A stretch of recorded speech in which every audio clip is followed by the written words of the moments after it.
ऐ प्रियसखे सन्तनोतु ते सर्वदा मुदं सन्तनोतु ते सर्वदा मुदं प्रार्थयामहे भवसतायुषी प्रार्थयामहे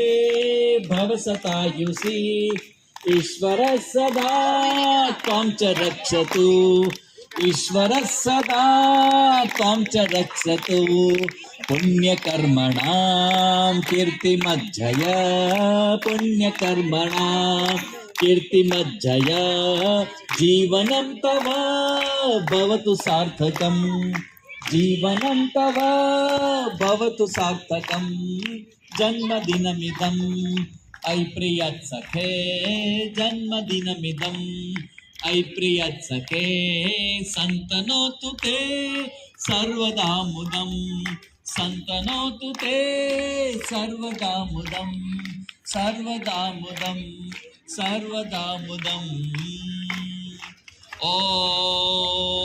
नमः पार्वती पतये।